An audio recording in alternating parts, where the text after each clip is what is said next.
Good afternoon. It's so good to see so many old friends and new friends here, and we are going to get started promptly because we have candidate schedules to juggle. So I know that there are still some people stuck in traffic, and they'll come in as they can. And I want to welcome everyone on the live stream as well. I'm Mindy Binderman, and I am so proud to be the Executive Director of GEEARS, the Georgia Early Education Alliance for Ready Students. It's hard to believe, but this is our third summit. Every 4 years since 2010, when we were first established, we have hosted this event to highlight the importance of early brain development and high-quality early education programs. We planned this event to emphasize to the candidates that voters care about issues that affect young children, and also to give the candidates the time to share their ideas on early education with all of you. Our hope is that each of you leaves this summit with a renewed sense of commitment to the work in which we, all of us in Georgia, are doing together. The work to build a movement across our state to support high-quality early education and healthy development for children birth to 5 so that they are prepared for success in school and in life. Over the last 8 years since GEEARS was established, we have traveled the state, speaking at Rotary clubs, in legislative meetings, and at junior league meetings, in chambers of commerce, and in huge auditoriums and tiny little boardrooms. Maybe you've played the brain game with us, or maybe you've attended one of our speaker series events, or heard a presentation about the importance of the first 2,000 days of a child's life. I hope that some of you have looked at our new Build My Brain course that's hosted on the Cox campus, or have received a book from the Mayor's Summer Reading Club. Most of you should now know that at least 1 million new neural connections are formed every second in a child's brain through the interaction of genes and a child's experience and environment. You have learned that the interactions that a child has with their family, teachers, and other caregivers shape their future success. And you know that children who receive high-quality early education are more developed cognitively, socially, emotionally, and academically than their peers who did not receive similar early education experiences. But these facts only tell part of the story. We do speak a lot throughout the state, but we also take time to listen. And we know that the hopes and dreams of parents, of infants and toddlers, and the very special people who serve as their teachers in infant and toddler classrooms are best expressed in their own words. Best part of being a parent to an infant and toddler is watching them grow. I think almost immediately after birth, you see their personality ready to be shaped and nurtured. Just watching the light bulb go off and being a part of the process that helps them get to that point to where they, have a better understanding of what you're trying to teach them. Beyond that, I think it's about stimuli and him getting exposed to new things, new feelings, new experiences. My number one concern when it comes to child care education is just her being able to have diversity and opportunities available. Diversity in terms of the students that attend her school, as well as in terms of the educational content. Where they can learn and bond with kids that aren't necessarily like them. A place where he can make new friends, a positive environment, and basically a place where he can learn a wide variety of things. A state that supports quality education and childcare is one that allows for myself as a parent to explore opportunities for childcare and also them being readily available. One that supports parental leave so that parents can take the time they need to bond with their children. Where every single parent has access to a quality early childhood education that is not socioeconomically segregated, that's not racially segregated, but is truly accessible to every single person regardless of their income. Equality and making sure that they have the opportunities that any child would have, and making sure that they have access to the things that they need to flourish with their education.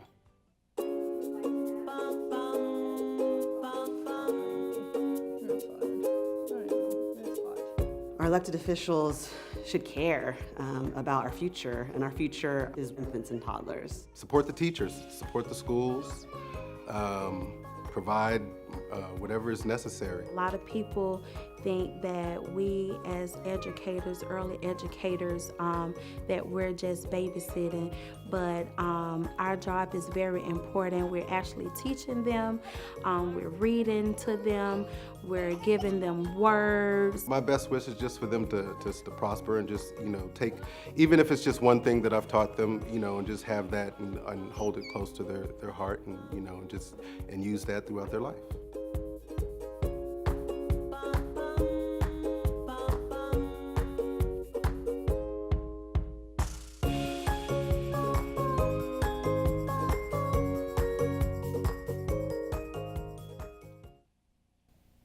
We'll keep listening and learning from parents and teachers of infants and toddlers, and we hope that our candidates will too. Events like this do not just happen. I want to take a moment to thank our fantastic GEEARS staff who you've met as you've walked in, as well as some of our board members who are here today. I've seen Jay Berkelhammer, Milton Little, Reverend Raphael Warnock, and there may be others, and if I've missed you, I apologize. And in particular, of course, I want to thank our board chair, Stephanie Blanc, who will moderate today's conversations with the candidates. In addition, we thank the Carter Center for hosting us, and we thank our partners, the United Way of Greater Atlanta and the Junior League of Atlanta, for their work in support of the summit as well. And now, I'm pleased to welcome our GEEARS board member and our partner, Milton Little Jr., the President and CEO of the United Way of Greater Atlanta.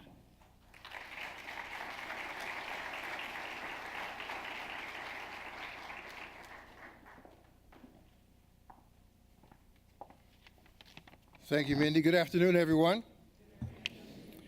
All across Greater Atlanta, the United Way of Greater Atlanta is asking the question, how are the children? And why are we asking that question? We're asking that question because nearly 500,000 children live in communities of low or very low child well-being. And as we work with leaders and stakeholders all across this region to change the trajectory for these children, we know that ensuring that children have access to health care, to high-quality learning environments, and safe and stable nurturing relationships at home in their earliest years will help them grow the strong foundation that they need to flourish as they grow. And that is why we are so proud to partner with GEEARS and with the Junior League of Atlanta, not only in today's event, but throughout the year. Just as we work to ensure that children have a strong foundation in these early years, we want to ensure that Georgians have a strong foundation of knowledge about the importance of the first 5 years of a child's life. And there is no one better to both teach and inspire us today than our keynote speaker, Walter Gilliam. Walter S. Gilliam is professor of child psychiatry and psychology at the Yale University's Child Study Center, as well as the director of the Ed Ziegler Center in Child Development and Social Policy. He's a member of the board of directors of 0 to 3, Child Care Aware of America, the Irving Harris Foundation, All Our Kin, and First Children's Finance. He's a research fellow at the National Institute for Early Education Research and a former senior advisor to the National Association for the Education of Young Children.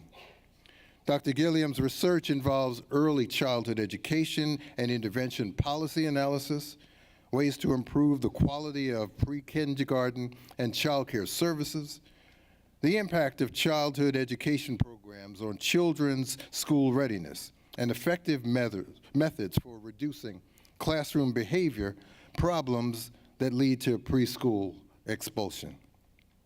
His scholarly writings address early education care and education programs, school readiness, and developmental assessment of young children. Dr. Gilliam has led national analyses of state-funded pre-K policies and mandates, and how pre-kindergarten programs are being implemented across the range of policy contexts, and the effectiveness of these programs at improving school readiness and educational achievement, as well as experimental and quasi-experimental studies on methods to improve early education quality. His work is frequently being covered in major national and international news outlets, in print, in radio and television. Dr. Gilliam actively provides consultation to state and federal decision makers in the U.S. and other countries, and he's frequently called to provide testimony to the U.S. Congress and briefings on issues related to early education and care. Ladies and gentlemen, please join me in welcoming Walter Gilliam.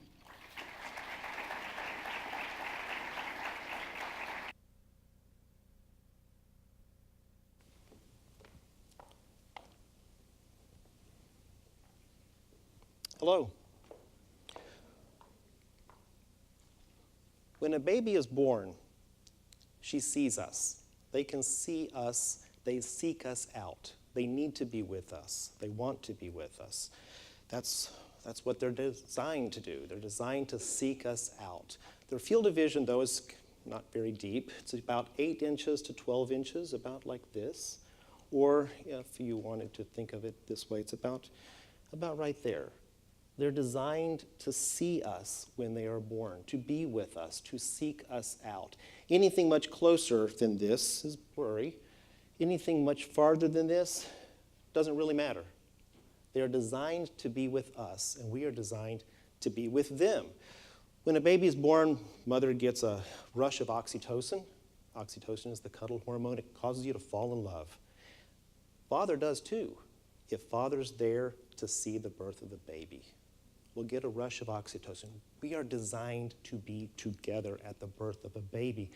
That's why some states have decided to pass paid family medical leave, not waiting for the federal government, because they know that a baby needs to be with their parent, and the parent needs to be with the baby.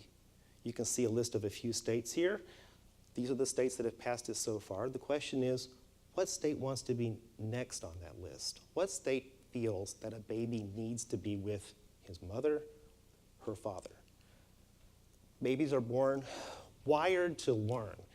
They don't just absorb information, they construct information. They construct meaning out of the things that happen. You've heard about the neurons that fire and how much a baby is making connections that go on in their mind as they're absorbing everything that's happening and constructing meaning out of everything that's happening as an active participant in their environment. We also know that the best investments that we can make in the life of a child are earliest in the life of a child, prenatal, birth to 3. As we go forward, the investments become less of an investment. They're catch-up at that point. The best investments are the earliest investments that we can possibly make, earliest in the life of a child. That's why it's a great thing that Georgia has been investing in its home visiting programs. And you can see here a list of home visiting programs, and you can see a list of the benefits from evidence-based home visiting programs, such as healthier babies and families, more financially sufficient families, a better coordination of the health and mental health and supportive services, less child abuse and neglect, domestic violence, more positive parenting practices, less harsher discipline, and also increased school readiness, all because of home visiting programs that happen early on in the life of a child by making sure that a nurse or another health professional is able to go into the home, work with the parent, and help make sure that that parent is able to provide the very best possible start to life that that child can receive. Can Georgia do more? Early intervention for infants and toddlers. In Georgia, we call it Georgia's Babies Can't Wait. It's our Part C program. It's our early intervention for children who are born with developmental disabilities or at risk for developmental disabilities. In a recent paper that was published in Pediatrics, the estimated number of children or percentage of children in Georgia that are eligible for these kind of services because of a disability or because of a strong risk for a disability is between 8 and 13% in Georgia, Georgia's babies. The percent that we serve, 1.48%. That ranks 50th in the nation out of 50 states. Can we do more? Must we do more for our babies? State-funded pre-kindergarten programs. These are the programs mostly for children 3 to 4-year-olds, but in Georgia that mostly means just 4-year-olds, of course. We know that they can lead to a whole host of positive impacts for the life of a child in terms of school readiness, in terms of reduced likelihood that a child's going to need special education, reduced likelihood that a child's going to be retained in grade, increased likelihood that the child will graduate on time. Georgia's pre-kindergarten program. 60% of the eligible 4-year-olds in Georgia are in Georgia's state-funded pre-kindergarten program. That's great. Georgia used to lead the nation at the very top, and 8th is not bad. It's not first, but it's not bad. But what can we do for the 3-year-olds? Where are we with the 3-year-olds? Right now we serve 0% in Georgia. Could we do more? Should we do more? You can see the per child spending there on the slide, and you can see how it's dropped off from 2002, hit its rock bottom there around, it looks like 2012, starting to pick back up, long way to go. That's the per child spending that Georgia places into the children that it actually serves in its state-funded pre-kindergarten program. Of course, a state-funded pre-kindergarten program is only as strong as the teachers, as the staff, as the directors, as the adults that are in that program. We serve children through the adults that are meaningful in the lives of those children. Those are the child care providers, those are teachers, those are assistant teachers, those are speech language pathologists, school psychologists that might be associated with these pre-kindergarten programs. We can look right there at the hourly wages that are being paid here across the nation and in Georgia in specific. And we can see that we pay our preschool teachers working with our young children, 3 and 4 years old, less than half of that what we pay a kindergarten teacher. And in Georgia, even less than that. Could we do more? These are the people who serve our babies.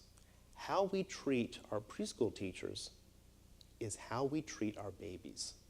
How we treat our infant toddler providers is how we regard our babies. It is the same thing. When you think about how we fund teachers and how we support teachers based on the age of the child that they serve, infants and toddlers versus preschoolers, the younger the child, the less well we treat you. You can see here on this infographic how we pay teachers who serve preschoolers compared to teachers who serve infants and toddlers. And it's the same, regardless of whether you're talking about a teacher with a bachelor's degree, an associate's degree, or no degree at all. The more vulnerable the child you work with, the less we will pay you. The younger you are as a child, the less we regard you in terms of who we will give you to be your teacher and provider. Has anybody seen this one? It came out not too long ago. This was in the New Yorker, Georgia's separate and unequal special education system. Basically, it was an article about how, to some degree, with special education placement and disproportionate special education placement based on race, we're recreating segregation and recreating segregated, racially segregated educational experiences, all on the basis of who it is that's most likely to be placed in special education services and how self-contained those special education services are. But there's another way that we can create racially segregated programs too. We can do that on the basis of who we kick out of them. I did a study not too long ago. I want to say not too long ago, but it actually is quite a while ago, isn't it? 2005. This was a study that I conducted. It was the first national study of state-funded pre-kindergarten programs and the expulsion rates that happen within them. Now you can see on the slide there, Georgia is not the highest expelling state, but it's not too far back in the pack. It's 14th in the nation. Despite the fact that many of the programs were in the public schools and public school-based programs tended to expel the least nationally. Nonetheless, the expulsion rate fairly high and about 5 times the rate of expulsions in preschool programs in Georgia as in grades K through 12 in Georgia combined. That's fascinating, isn't it? That we can expel babies at a rate close to 5 times that of what we expel children grades kindergarten through 12 combined in Georgia. So who is it that's more likely to get expelled?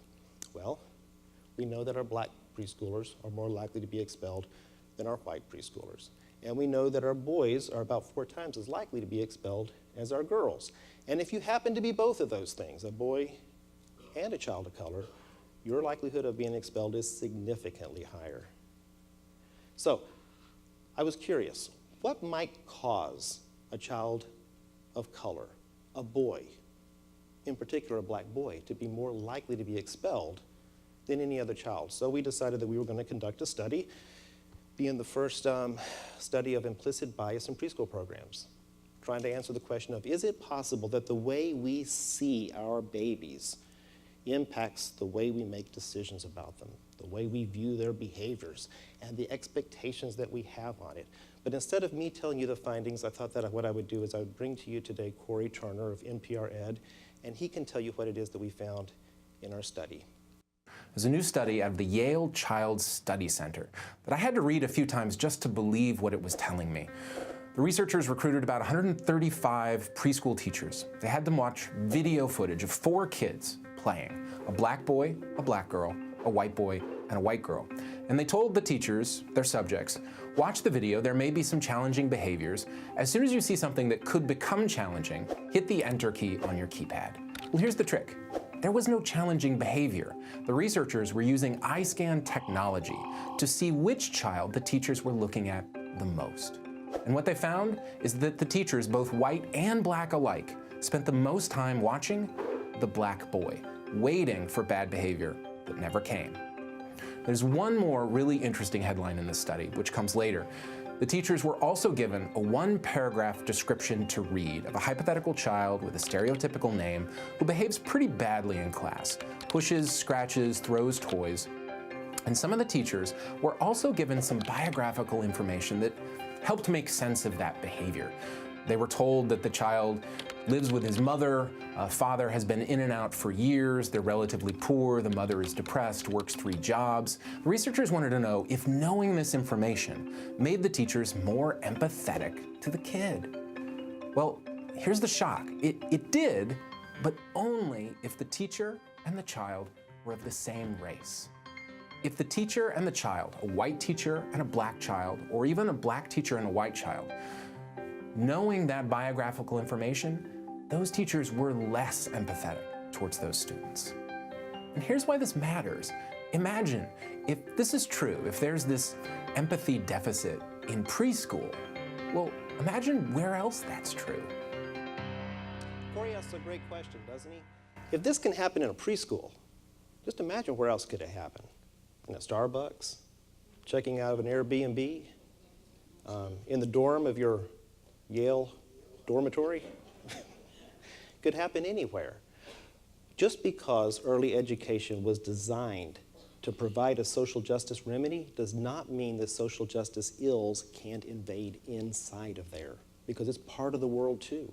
And that's why we have to be vigilant, that just because we're aiming to correct social justice ills doesn't mean that we can't fall prey to them if we're not aware of it and if we're not paying attention to it. There's lots of ways in which we can view or not view our child or misview our child and make expectations for that child that make it difficult or more challenging for that child to be able to succeed.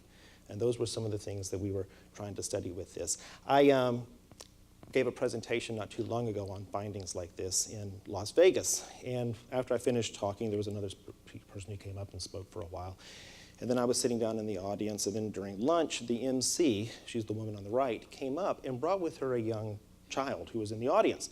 Now, I didn't know that there was anybody in the audience any younger than about 30 years old, and so I was a little surprised to see somebody this age on the stage. And the MC was surprised too, and she said, I was surprised to see somebody your age here. Why did you come to a conference like this? And she said, well, I came here with my mother. And then she said, well, what did you notice? Did you notice anything that was interesting to you? And she said, well, I remember that professor guy talking about how teachers view children like me. And at that point, I started paying very, very close attention, because she's going to teach me something. She's going to tell me something that's really important that I can't possibly understand.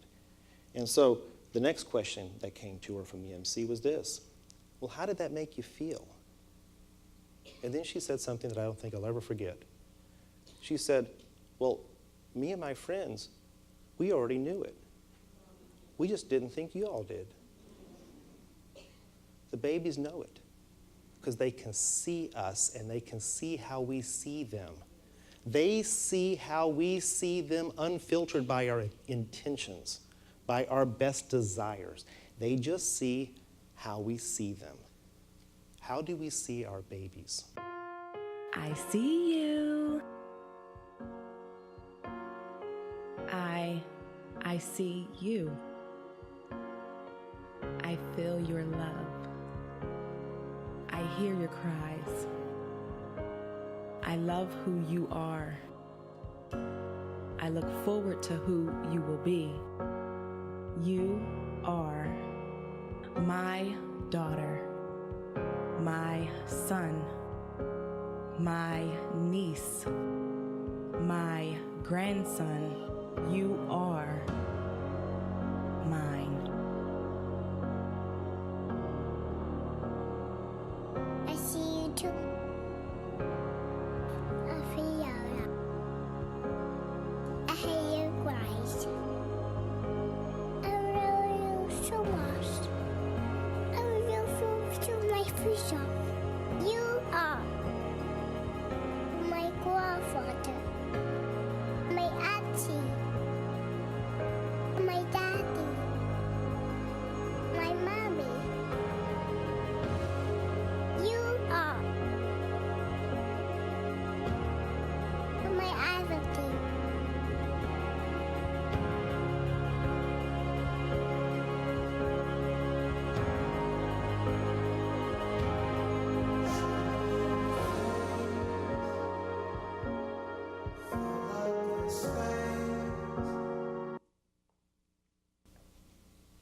So,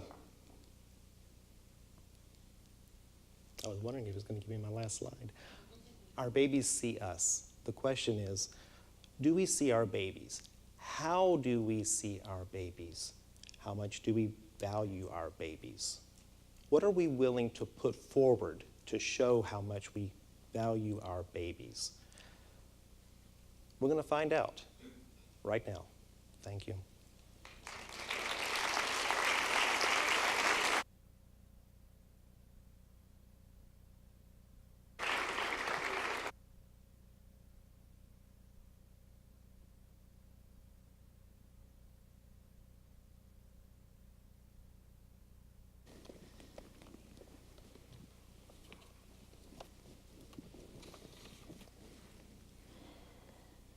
Okay, that was totally unfair.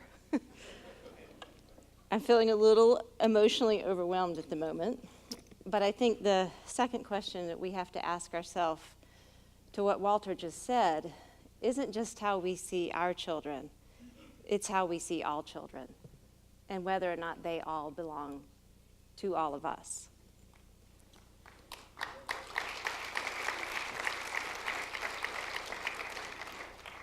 Well, good afternoon, everyone. My name is Stephanie Blanc. I am chair of the board of GEEARS, and I will be moderating today. These kind of conversations, not only with the candidates, but from hearing from folks like Walter, are so important. It is my belief, my personal belief, that every single child is a gift from God. But it is up to the adults in their life to make sure that that gift has the potential to be all that he or she can be. Unfortunately, they can't speak for themselves, they can't vote. So it's up to the adults in our lives to make sure that we are learning as much as possible and that we are doing as much as possible to give them the right kind of start, which is why we're here today. And we started these summits, as Mindy mentioned, in 2010 because at that time we noticed, and it's still happening, that most campaigns, the candidates are talking about education, but education in general. They hardly ever specifically address children in the birth to 5 space. Most of the time it's K through 12. And we've all seen the pictures, the photo ops of the candidates kissing babies, but do they actually know what the babies need? Do they actually know about the brain science, how intentional all this has to be. That these are not throwaway years, they're actually the everything years. So our summits are a time to focus on our infants through our 5-year-olds, because while they cannot yet vote, we can vote for them. This afternoon is not a political rally, and it will not include political debates. But it is important for all of us to learn about the views from each of the candidates today for each of these offices that will impact their lives and the lives of families. And we will begin that this afternoon with 3 different offices. GEEARS does not endorse candidates or political parties. In accordance with IRS guidelines for 501c3 organizations, we have invited all viable candidates for each office to be with us today. However, that does not include write-in candidates or candidates polling under 5%. I'm going to share the rules of the conversations that we had for each of our candidates. The candidates have been briefed prior to joining us on stage, so I will not repeat those guidelines for them. Each candidate will have 2 minutes to share an opening statement. Then I will ask a series of questions, and the candidates will have 2 minutes to answer each question. Following those questions, they will have 1 minute to offer a wrap-up. If they go over that time, I will ask them to really wrap up. Each candidate from their respective office that they are applying for will get identical questions, and the candidates will not be present to hear their opponent's answers. We don't want them building on what one said. We want to hear what their unfiltered initial view is from each question. So the first is the superintendent role. And we know that investments in early learning for children impact student achievement throughout their K through 12 career. Quality early childhood experiences for all children are it's proven now, it's the ingredient to kindergarten readiness, and ultimately their long-term educational success. If we expect our children to read on grade level by the end of 3rd grade, then we need to ensure that they have those foundational skills the moment they enter into kindergarten. Georgia is one of the very few states in the country to have a separate state agency, the Department of Early Care and Learning, that is solely dedicated to the birth to 5 age child. But this agency has to work closely with our State Department of Education to ensure that a child's entire educational experience is well aligned. It can't be segmented. And while he or she technically sets the K through 12 policy, we know that given the superintendent's visibility and influence, she or he also has a tremendous opportunity to elevate the understanding of the role that early childhood education plays in school readiness and communicate that importance to parents, teachers, and local school districts. Today, we will have the chance to hear how the candidates hoping to be Georgia's next state superintendent will support and integrate early childhood development into our existing K-12 system.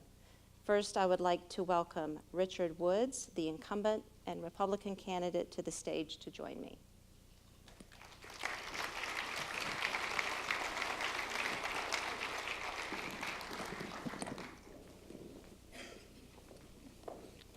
How are you? Thank you. A pleasure. Good to see you again.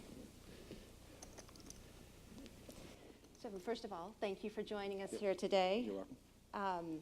And I'm going to give you the initial floor. You get 2 minutes to give us your opening comments, and then we'll go into the questions. Okay. Well, it's a pleasure to be with you today, and again, thank you for showing up. But as I look back at the three and a half years that I've been in office now, when you talk about Georgia, we hear a lot about the economy. But also, when you talk about Georgia, one of the sectors that people really don't realize that probably has been the most successful outside the economy has been in education. All-time high graduation rate, STEM education going forward, ACT, SAT scores, our children are actually doing quite well, and they continue to do well even as our numbers increase. But when you look at education when it comes to reaching our youngest group of children, one of the things that as stepping into office, I wanted to make sure that we moved away from education being about a test, but being about the whole child. And that is something that I've been very, passionate about. We work with Get Georgia Reading, Babies Can't Wait, to increase that literacy.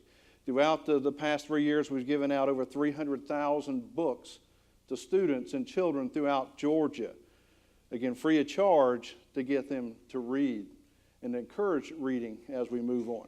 We support our pre-K program with a revamp of our GEEARS, which is an evaluation tool so that we can see where they are in reading. During the summer, we work with, we're going to have worked with our public library system. We've worked with our nutrition area to provide food and resources for our young people throughout the state. And so as we continue to move forward, it is not necessarily that we just focus on the academics, because we know there are a lot of things that have an impact on education. And making sure that these young people have resources, the availability and support that they can succeed in is something that we have to look at. And so that's been something we've been very adamant about. We've been very successful, and we continue to hit that hard across the state. Perfect timing. Okay. Yeah, we have a little timer here, so I'm trying to be mindful.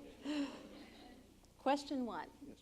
A growing body of scientific evidence shows that how students are supported along the entire cradle-to-career continuum plays a strong role in the success of that individual. With the birth to 5 system residing with the Department of Early Care and Learning and the K-12 with the Department of Education, how will you coordinate the work of the DOE with DECAL to ensure successful transitions between early learning and K-12? How can those relationships be coordinated and strengthened to improve school readiness? Well, education for me, it's looking at it from a Department of Education standpoint. This is a team effort. It's not something that we look at, that we do in isolation.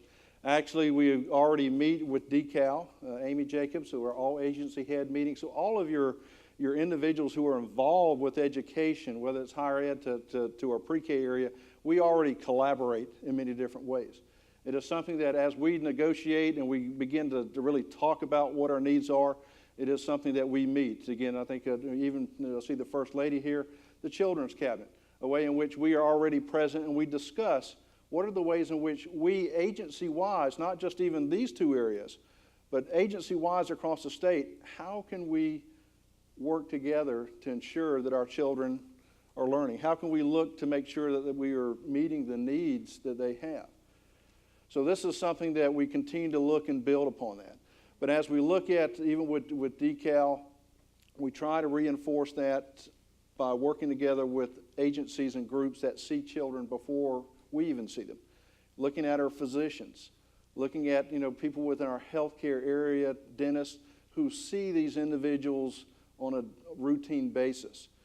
And so for us in both the pre-K area, we're having discussions with these individuals. What is reading? Are you reading to your child? Do you have the resources that you need? Are there areas in which we can pull that together within our school system, or using our Title I funds to expand those opportunities? So by doing that, we are also supporting pre-K. Many of our pre-Ks are actually embedded within our K-12 system. So we don't do anything in isolation.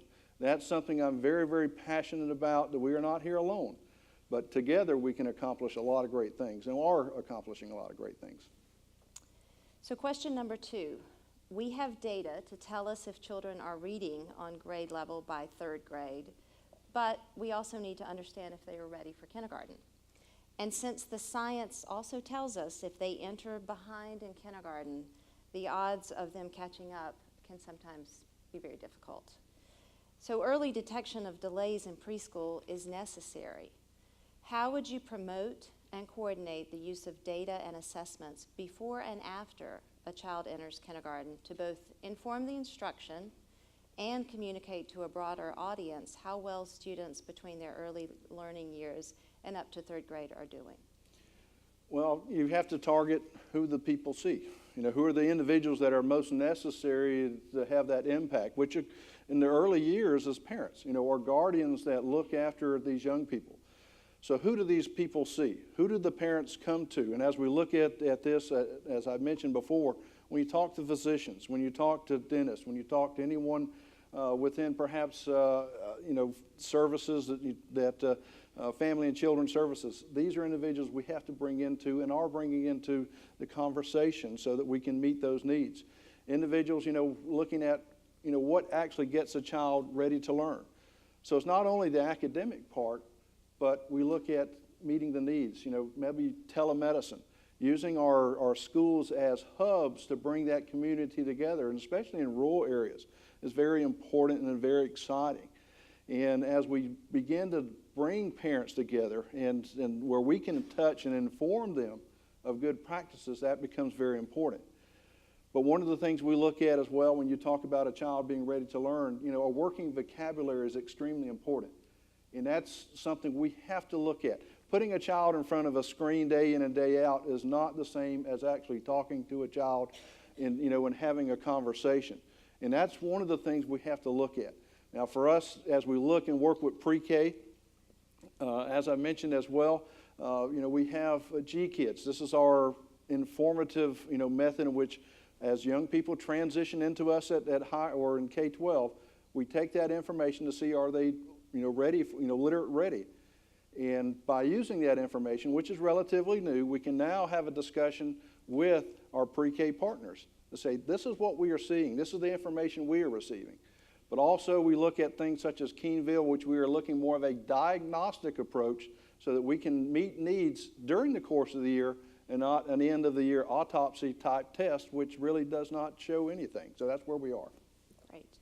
Well, I want to thank you for your time and your thoughtful answers. You now have 1 minute, based on the questions you've heard and anything else you would like to communicate, to wrap up your final thoughts. Well, again, I want to thank you again for this opportunity. It's been a pleasure to be with you today. I would encourage you to go to my website, woodsforsuper.com. Within a short, limited section, I, of course, don't have time to tell you all the great things that are going on. But as your state school superintendent, as an individual who worked in the high school setting, one of the things I looked at and one of the things I knew is that our kids have to be prepared on the front end. They have to be prepared there because remediation is not something you want to hear at the high school or beyond. And so my commitment is to make sure that our kids are on grade level, whether it's reading, math, writing, that's great.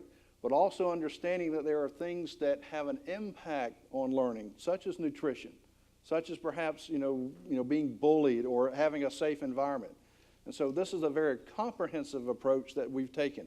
It's been a pleasure to represent you over the past almost 4 years now as state school superintendent, and I hope to have that pleasure again during the next 4 years. Thank you very much. Thank you. Thank you. Thank you. I would now like to welcome to the stage Otha Thornton, the Democratic candidate for school superintendent. Is Mr. Thornton on his way in?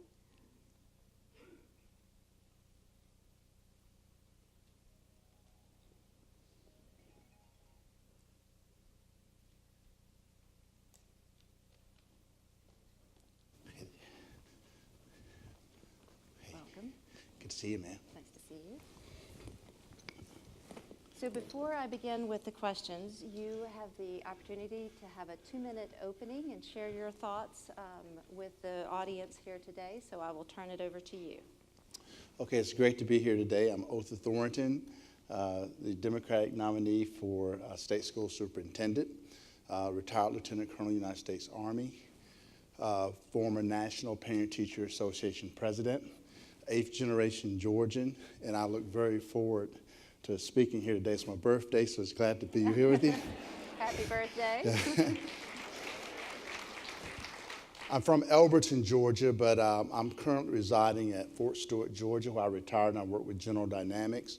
And I've been very active in education, particularly in the policy area for the last 2 decades with the White House, Congress, and the Department of Education.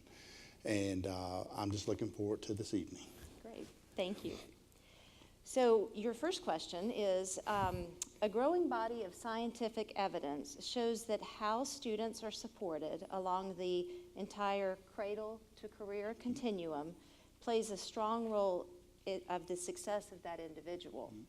With the birth to 5 system residing with the Department of Early Care and Learning and K through 12 with the Department of Education, how would you coordinate the work of the DOE with DECAL to ensure successful transitions between early learning and the K through 12 system? How can those relationships be coordinated and strengthened to improve school readiness? Okay, well, I think it's very important, the bridging, before pre-K, because with children, with Maslow's hierarchy, you got to meet the basic needs of a child. Then the psychological needs and the belonging that moves towards self-actualization. So that's critical. So with that being said, I'm a very, very big proponent of wraparound services. Before a child can learn, you have to understand, meet the basic needs so they can be successful in classes. So bottom line is there's some great models here in Georgia. We have the Whiteford model, you have the Zeiss Foundation working with communities like here in Atlanta in particular that are doing bridging work where you have students working, the organizations working together, bridging with the principals and the organization. I think we're seeing some positive progress, particularly in the Whiteford community, the Early Learning Center, and I think that's a model that I really push here in Georgia around the state. And I know DeKalb is starting another, they started one earlier this year. And I actually kicked off my campaign in Elberton, Georgia from the Blackwell Early Learning Center because it is so critical that we get the kids up front. Frederick Douglass says better to invest in a child than repair a broken man. So it's very important that we invest early and up front. I've actually used that line a time or two myself. Okay. So question 2, we have data to tell us if children are reading on grade level by 3rd grade, but we also need to understand if they're ready when they come into kindergarten. And since the science tells us if they enter behind in kindergarten, it can be really difficult to catch them up. So early detection of any potential developmental delays in preschool is really necessary. How would you promote and coordinate the use of data and assessments before and after a child enters kindergarten to both inform their instruction and communicate to a broader audience how well students between their early learning years and up to 3rd grade are doing? Okay. In Georgia, a couple of the critical issues are poverty, of course. 20% of our children in Georgia are in poverty. You go to some of the rural areas, you have a higher percent. And sometimes in the lower socioeconomic environments, they don't have access to reading material. I know we have literacy programs going on here in Georgia. I know Ms. Deal is doing a great job getting the word out and working on literacy here in Georgia. That's critical. And but we need to ensure that we invest before kindergarten because sometimes they don't get the words, the books, and things that they need in some of our environments, and we really need to hone in on those particular areas to make a difference. Great. Well, those are our 2 questions that we have for you, and so based on the questions and anything that you didn't get to say in your opening, you have 1 minute to wrap up your final thoughts to this audience. Okay, well, I've had the great opportunity to travel to 25 countries in the world, live in 3 different countries, live in 6 states. And a common thing, what I've seen from the best practices around the country is that the states that do better are the ones that invest in wraparound services and take care of kids up front. Because if they start behind, if we don't catch it in the beginning, then they're going to be behind for the rest of their academic career. So early education and learning is very critical to get our kids on path. And I can really talk about more advanced school systems where they're just doing exceptional work in the nation. But again, they invested up front in pre-K programs. And Georgia, again, has been a model for the country, but we can do better at funding, and that's something I will push for as far as the state is concerned. Well, thank you so much Yes, for ma'am. sharing your birthday with us today. Yes. And we thank you for Yes, being ma'am. here. Okay, thank Best you, of ma'am. luck.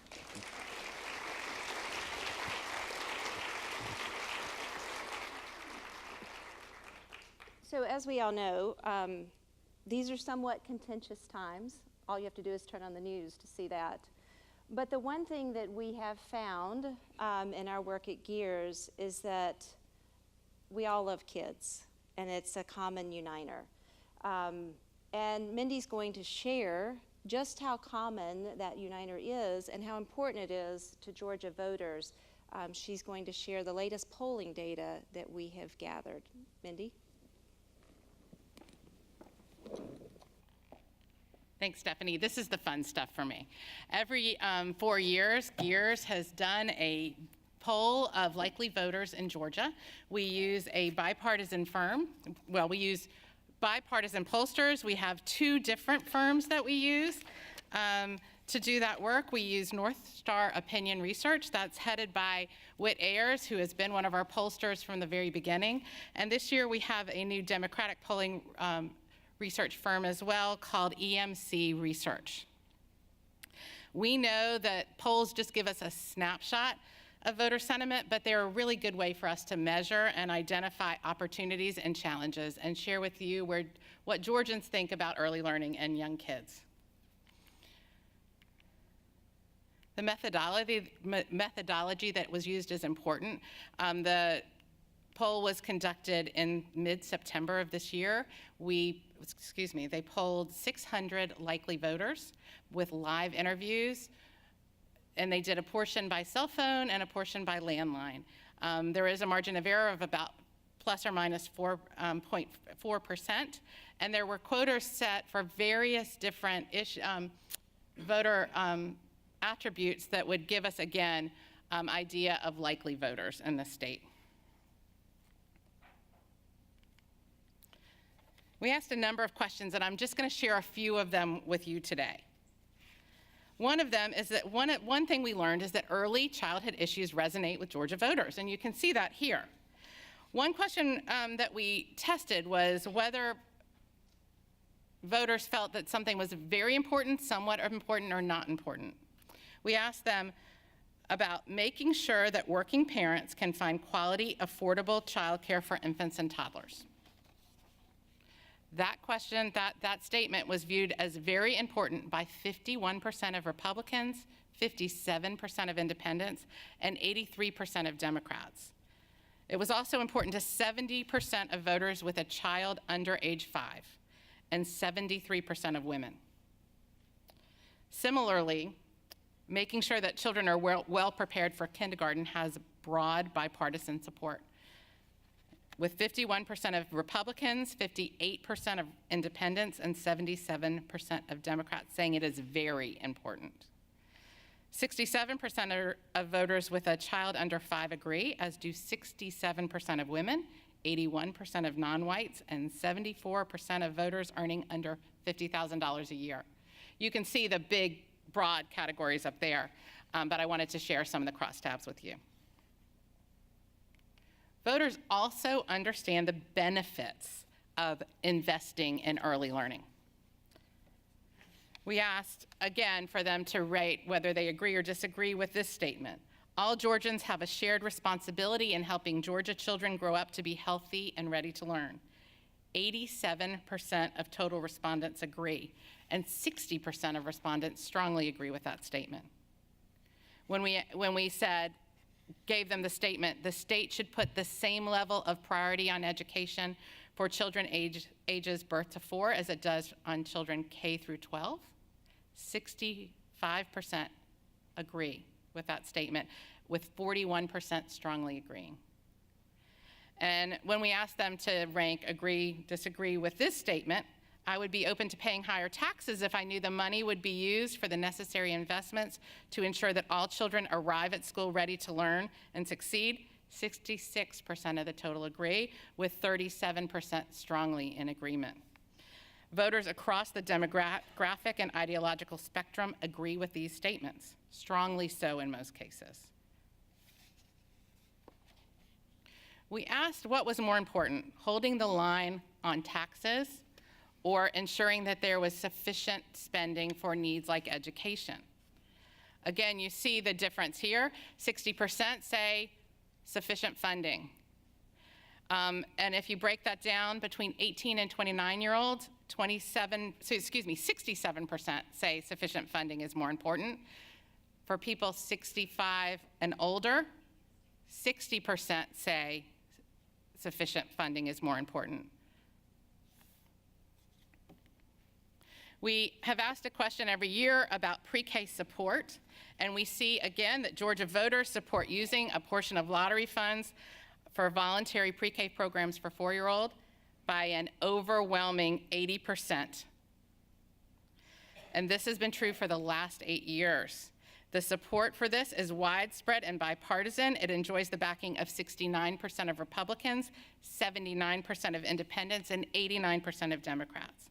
Our pollsters have said, when they look at this support for pre-K, that there are few policies in any area over the last decade that have seen such overwhelming, durable, bipartisan support in this polarized and cynical time.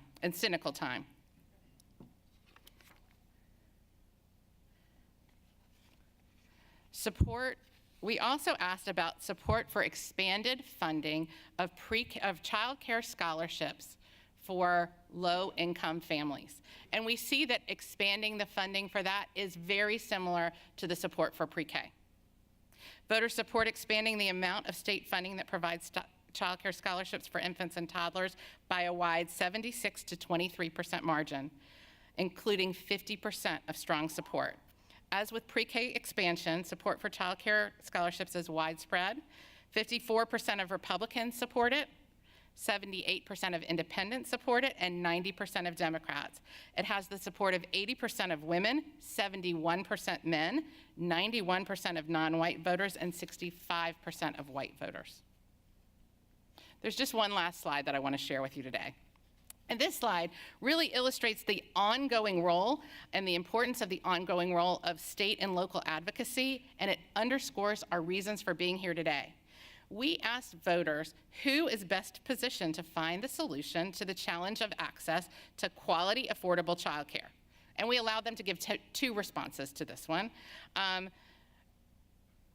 As you'll see there, the majority of voters actually said that state and local governments are best positioned to find a solution to the childcare challenges. As a matter of fact, 40% of voters said local governments, 33% said the governor and the state legislature, 19% said Congress, 17% said private employers, and 13% said nonprofit organizations. And while local and state governments do tend to be the dominant responses among most ideological and demographic subgroups, Republicans are more likely than other voters to name private employers.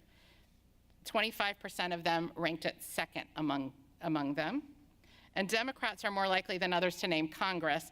26% of those said that. Again, we think that these numbers are strong.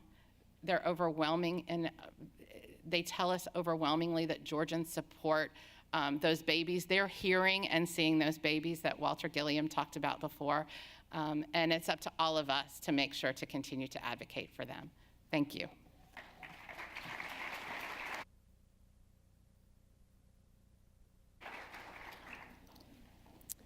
Thank you, Mindy.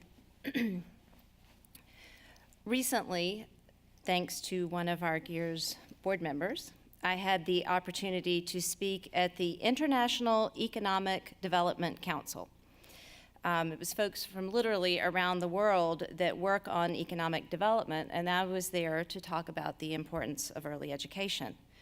And in doing so, I shared a lot of what has been happening in our state, particularly the past 8 years under the leadership of Governor and First Lady Deal. And what was really fascinating was what happened afterwards. I had a woman come up to me who was from Georgia. She was a Democrat.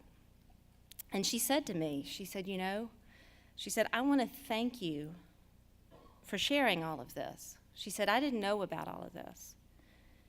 I didn't know all this good stuff was being done.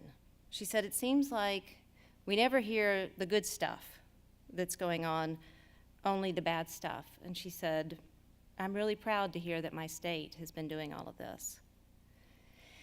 And these days, it seems that we have to belong to either this team or that team. We can't support, much less say anything good about anybody that belongs to the other team. We can't even seem to celebrate a good idea if it comes from the other team, despite the fact that it might actually be working. But the governor and First Lady Deal have shown us, through their compassionate, thoughtful, gracious, and dignified leadership, that we can all be a part of the same team, Team Georgia, a team that focuses its energy on creating positive change for our children instead of tearing down the common good between us all. Almost 8 years ago to the day, I stood on a stage at GPB as the new board chair of a brand new organization, and I met now Governor Nathan Deal for the very first time. In the years since, I have been personally blessed to work for Governor Deal and First Lady Deal. I've actually had the opportunity to travel with First Lady Deal.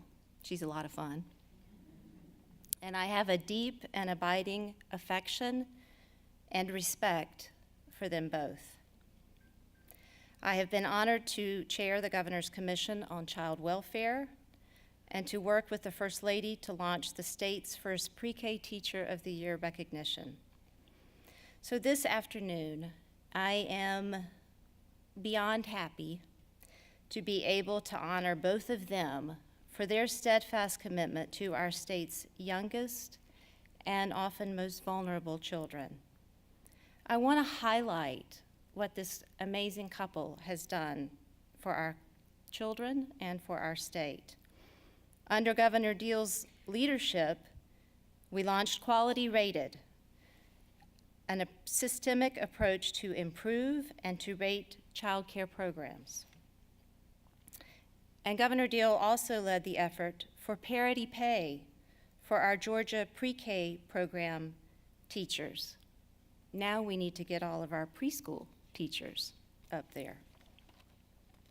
Georgia was awarded an Early Learning Challenge grant from Race to the Top, which not only helped to support the quality rated system, but also created early learning opportunity zones in communities across the state under his leadership. He focused on widespread necessary reforms to our child welfare system, which inordinately impacts our birth to 5 population. He has invested in young children's mental health. I think he may be the only sitting governor in the United States who has invested in the birth to 5 population for mental health needs. He's increased the state's investment in our child care subsidy program by $5 million. And perhaps most importantly, Governor Deal has appointed commissioners of our state agencies who share his same commitment to young children and families, and we are seeing the fruits of those efforts. But Mrs. Deal has been an equal partner in all of this work. In fact, some might say it is her tireless dedication to literacy and early learning that actually set the standard for her husband to live up to. I'm quite sure she's talking to him in private. First Lady Deal has read to children in almost 850 classrooms in every single county in Georgia.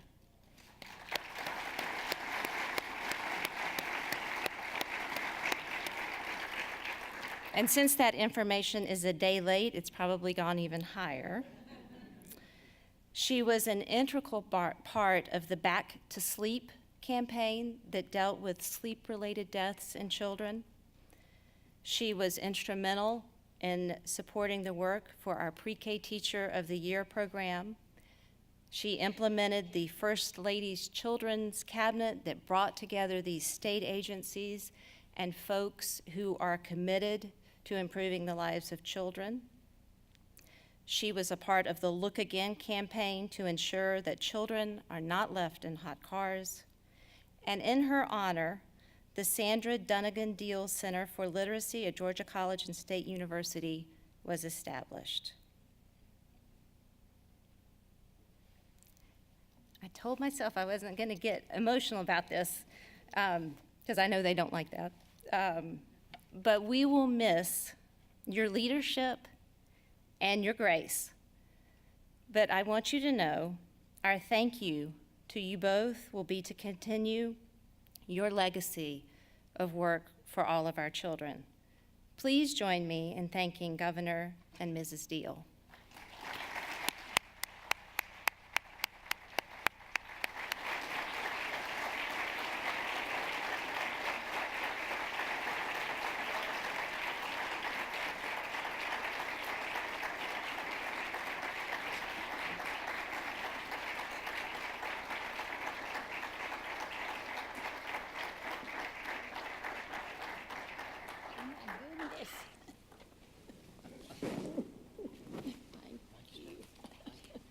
So we have a photo of you two engaging with young children. And we also have a gift of for every year you've been in office, 8 Caldecott Award-winning books that are inscribed and dedicated to you that we will distribute to schools. We know you get enough little knickknacks and probably didn't need another one for a shelf, but that the gift of reading matters to you both. So thank you for all that you have done, all the work you've done with GEEARS, and all the work that you have done for our youngest learners. And we will miss you, but we will come find you in your cabin in Gainesville. Habersham. Habersham. Do you want to say anything? Do you want to say? Well, I just want to say thank you, because we just want this to continue, because I just feel it's so important for the state of Georgia and for the people who live here for us to educate our youngest learners. We want to educate everybody, but if we start at the bottom, if we start with the newborns, then we can make a difference in this state and in their lives. And if they build confidence by being able to read and do their math, they're going to grow up to be confident individuals who can take a real leadership role in our state. And that's what we want for every child. I know we need some followers, but most of them don't need to be followers. We need them to be leaders. And we're going to count on you all to do it. We're about worn out.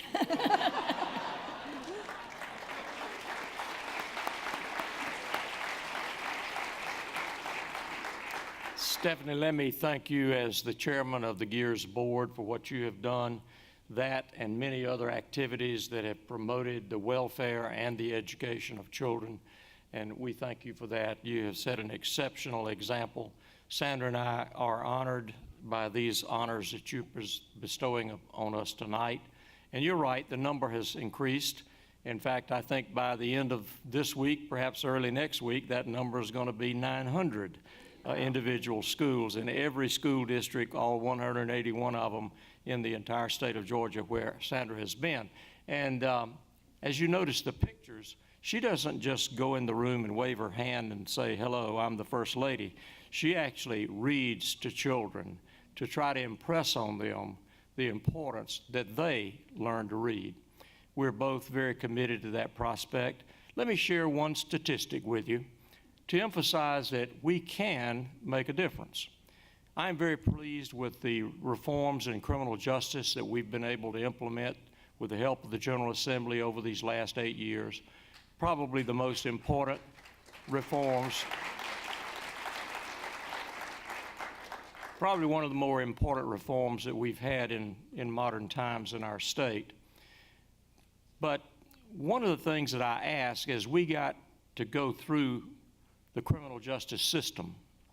We knew what was on the front end of diverting nonviolent offenders into accountability courts. And then as we got in the prison system, I asked this question: what is the most common characteristic of people who are incarcerated in Georgia's prisons? And the answer came back overwhelmingly. Almost 7 out of every 10 dropped out of high school. So, when I say that the most important reform of the criminal justice system is education reform, that's exactly the kind of statistic that backs me up in that saying. Now, I got some reports not too long ago, a couple of weeks ago now, asking the same question about those who are still entering our criminal justice system through going to our prisons. And by the way, the success on that side of the agenda is tremendous. We're about 8,000 fewer people in Georgia's prisons now than we were projected to be at this point in time. The African American population in our prison has dropped by about 30%. We are making huge strides in doing the right thing when it comes to criminal justice. But I asked the question, well, what percentage of those who are still entering our prison system don't have a high school diploma? Well, instead of the 70% that it was in 2011, it is down to 50%. That is good, that we've dropped 20 percentage points. But if you're interested in doing something about the future of our state in terms of decreasing the number of crimes that are committed, the number of incarcerations that are occurring, the number of young people that are winding up on our welfare rolls, I submit to you importance of education, and you are celebrating the early stages of that, and that is absolutely critical.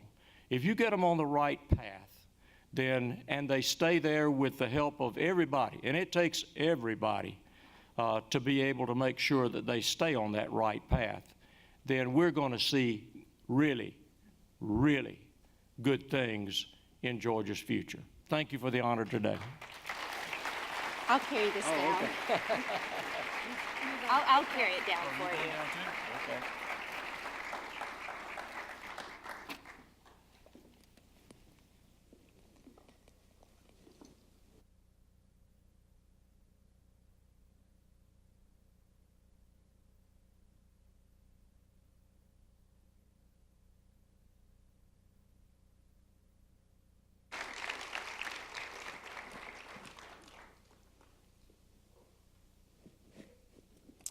So, as you've heard a little bit, Georgia stands out among states as one with a long history of support for early childhood care and education. In addition to our pre-K program, we are proud of the state's quality-rated program for early learning centers, Georgia's focus on language and literacy. One of the other things that I will mention is that in addition to 7 out of 10 dropping out of high school, most of them also are illiterate.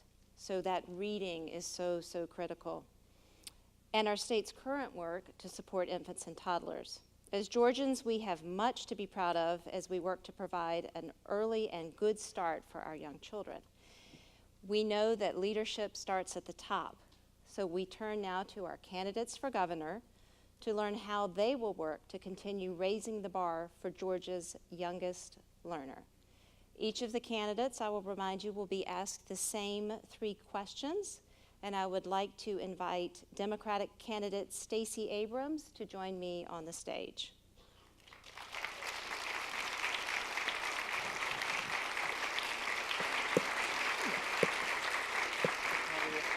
Good to see you. You too. Well, thank you for being here today. I know schedules are crazy. Wait, is there something going on? So you actually get the floor first with your opening statement, and you will have 2 minutes to address the audience. Well, thank you. I first want to begin by saying thank you to Stephanie, to Mindy, and to GEEARS for the extraordinary work they've been doing for the last more than a decade. I actually got to know GEEARS when I was becoming Democratic leader in the House of Representatives. we were in a battle to save pre-K, and it was not looking good. Hours were being cut, days were being cut. We were in the midst of the Great Recession, but it was by working together across the aisle and across communities that we were able to save that program. And while they're no longer here, I want to say thank you to Governor Deal and to First Lady Deal for the leadership that they showed in making certain that we could preserve those programs. When I launched this campaign in June of 2017, I started down in South Georgia. I was in the city of Macon, somewhere in the beginning of the campaign. I met a woman named Pam. Pam had 2 daughters that she was sending off to college. They were going to be first generation. Neither of her children had expected to go to college, but she worked hard to make certain they could. She was sending them off, but there was one little hitch. One of her daughters was 8 months pregnant, and Pam had decided to take in that child so that she could guarantee her daughter a future. And when we talked about why she did it, she said she knew that taking in her grandchild was going to guarantee her daughter a bright future. But when I asked her what she wanted for the rest of her life, for her community, she said she wanted someone to invest in her so that she could start a daycare center, because so many of the young women in South Macon were having children and didn't have anyone to help them. And instead of having a parent who was willing to take in a child to let them go to college, they were dropping out of high school. She understood the value of early childhood learning, the importance of access to childcare, but she also understood how dangerous those dreams can be in communities that aren't used to them. And she looked at me and took my hand and said she needed a governor who would invest in her willingness to help these young women take care of themselves, take care of their children, and take care of their communities. That's why I'm running for governor, to not only invest in her grandchild, but her daughters and in Pam's dream, and I hope you will help me do so.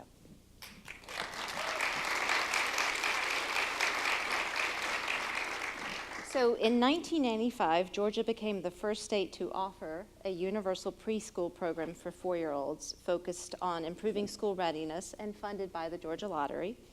What will you do to ensure the success and secure the quality of Georgia's pre-K program over the next 4 years? I think our first responsibility is to expand access to our pre-K program.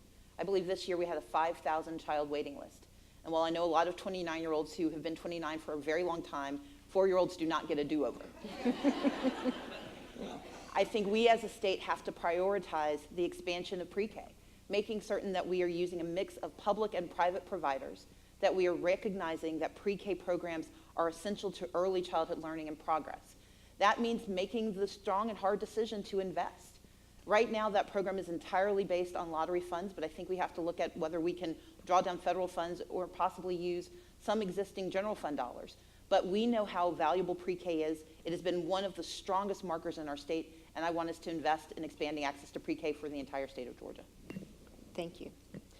So high-quality childcare is expensive, and in Georgia, it can represent up to 40% of a low-income family's earnings. Georgia's Child Care and Parent Services, what we all fondly refer to as CAPS, provides child care scholarships for the children of working low-income families, but current funding only allows it to cover about 11% of income-eligible families. How will you make child care affordable so that parents do not have to choose between going to work in order to support their families and ensuring also that their children are in a high-quality child care environment? I'm going to give you the top line, but I encourage everyone to go to our website, stacyabrams.com/early education, because the first major education policy I proposed in 2017 was the Bold Start Scholarship. This would allow us to fund access to child care for families so that they don't pay more than 7 to 10% of their income towards child care. You should not pay a college tuition for a 2-year-old. And we know for families that is one of the strongest impediments to their ability to keep and retain work. Because it's not just those who work in the normal 9 to 5, it's shift workers. It's children who have disabilities. It's immigrant children who have a difficult time integrating, getting access to quality early childhood learning. And so I want us to have a scholarship program that puts money directly into the pockets of parents. If you're a family that makes $40,000 a year and has a 3-year-old, you'd receive $5,700. That would help defray those costs, because we know that that investment is critical in the state of Georgia. But it's not just about having the financing, the CAPS program, which is a good beginning, it's also having adequate supply. We have 800,000 families in Georgia who do not have access. They live in child care deserts. If you're in Brooks County, only 5% coverage of your children. If you're in Clark County, the home of UGA, only 27% of families have access to coverage. So we have to also increase the supply. But this not only provides opportunities for those children, it's also a job creation opportunity. I want us to invest in creating more child care centers and also blocking those who are not doing the right job. Because if we can continue to improve not only quality, but quantity, we can serve all of the children in the state of Georgia. Now, this is an expensive idea, but it's an historic investment that follows the lead that we have set in the state of Georgia for the South. Being the first state to do universal pre-K, we should also be the state that does historic investment in early childhood learning, making certain that families can afford to take care of their children and their lives at the same time.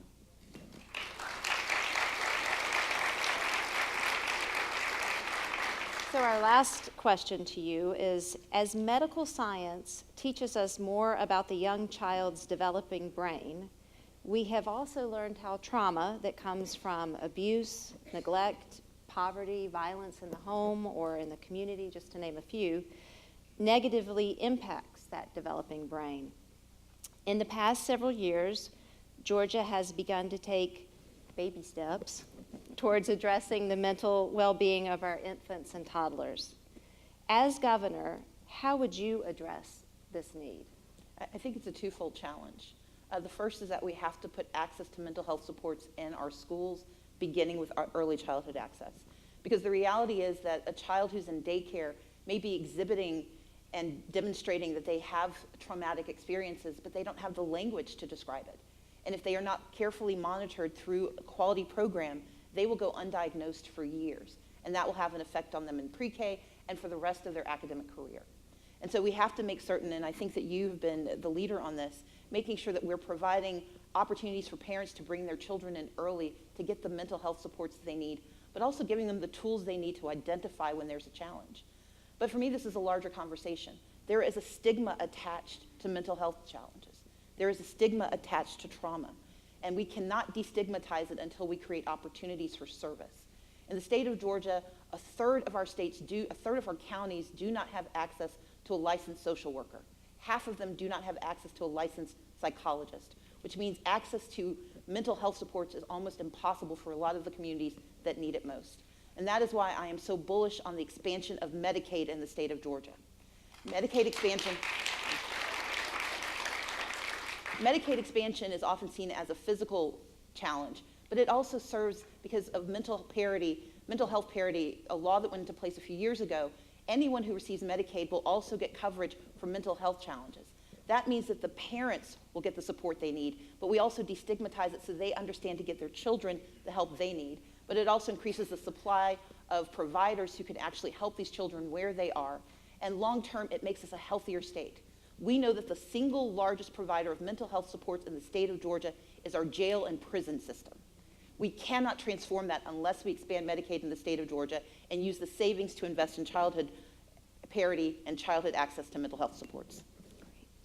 Well, thank you for answering these not easy questions. And based on these questions, as well as what you might not have been able to say in the beginning, you have 1 minute to give your final thoughts to this audience. This is an election that is going to take place in 28 days, 11 minutes. But this is a critical election, and this is one area where my opponent and I agree. But I don't want to talk about partisanship. I want to talk about people. This is an opportunity for us to set the direction of our state. And investing in the youngest Georgians is the most profound investment we can make. That's why the first educational platform I put out was on early childhood education. I remember sleeping in the stacks when I would come from pre-K or from daycare where my mom worked, and she was a librarian, so I would go to sleep among the books. And I remember being surrounded by learning and being surrounded by people who cared about my future. That's one of the reasons I'm privileged to sit here and to have the opportunity to run for governor. I want every Georgia child to believe that their future is boundless, and we can only do that if we're willing to invest from the very beginning. That's why I'm running for governor, and I hope I can earn your support. Thank you so much. Thank you for being here with us today. It's great to see you. Thank you. Thank you.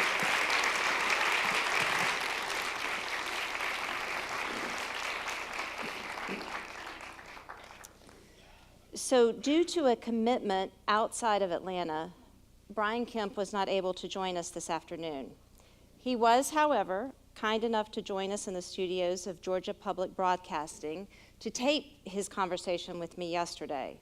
The rules of the conversation were absolutely identical to the ones we are having here today in person. No questions in advance, the time for the answers were the same, and the conversation was taped with no allowance for any edits. So what you're going to see is exactly how it happened. So we're going to play the video now of the interview with Brian Kemp. Well, Brian, I want to thank you for joining us on the set today. I know you couldn't be there in person, but we do appreciate you taking the time to come in and tape with us. So I know that you have some sentiments you'd like to share with the audience about your vision for our youngest children and their families. So I'm going to turn it over to you for the next couple of minutes. Well, thank you so much. I appreciate the opportunity to be here. Brian Kemp, I'm a husband, I'm a father of 3 teenage daughters, and I'm running for governor and have been over the last 15 months to put hardworking Georgians first. I have a 4-point plan to make Georgia #1 for small business and have good job creation in our state, to fundamentally reform how state government spends, taxes, and operates so we can continue to lower taxes on hardworking Georgians. And I want to strengthen rural Georgia, and I give everyone, no matter what their zip code is, a good opportunity to get educated, to have good health care, good transportation and infrastructure, and also to get a good paying job wherever they live. The last point of my 4-point plan is we must keep our families safe and put Georgians first. And I have plans to go after drug cartels and street gangs to do just that.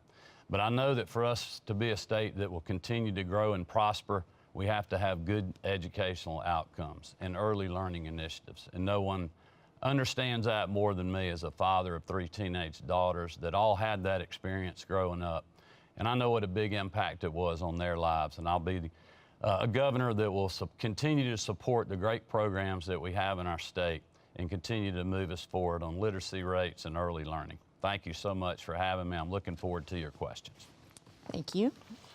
So Georgia has stood as a national leader in the development of pre-K and early learning programs for over 25 years. And during the past 8 years, we have also enjoyed a lot of great gains under the current leadership. And in 1995, Georgia became the first state to offer a universal preschool program for 4-year-olds, focused on improving school readiness, and it's funded by the Georgia Lottery, as you know.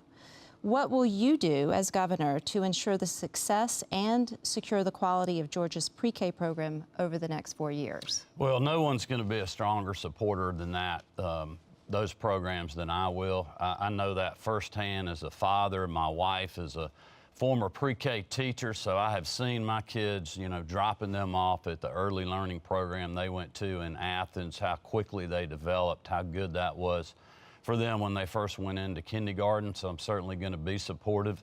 I think for your audience and those kids that are out there, you'll also be glad to know that I'm not going to upset the apple cart. I'm very supportive of what Governor Deal and First Lady Sandra Deal have done on literacy and pushing early learning in Georgia.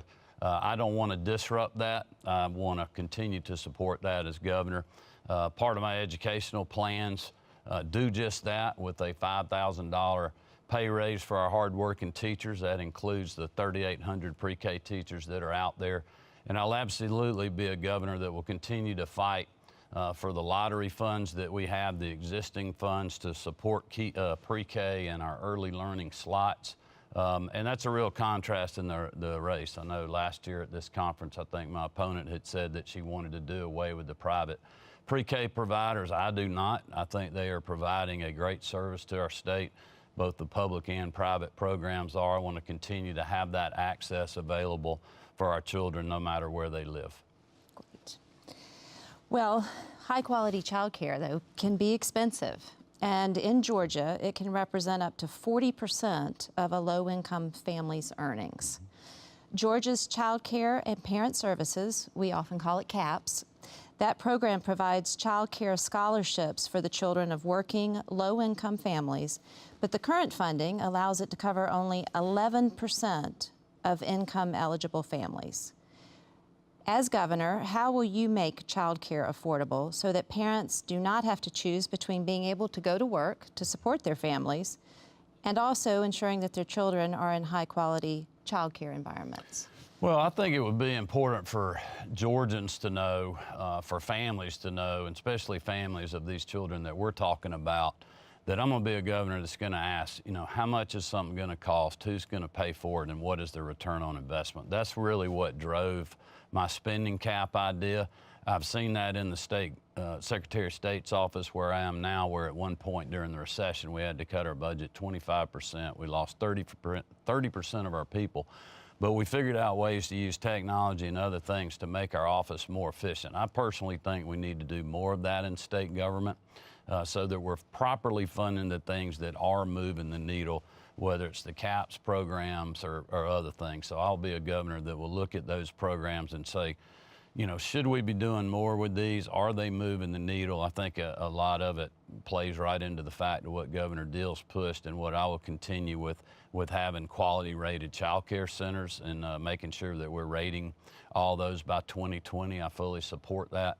And I think it's good. We've got to have programs, but we need them to be accountable and make sure they're working. So if CAPS is doing that and moving the needle, then I'll certainly look at additional funding or additional slots in the future for that.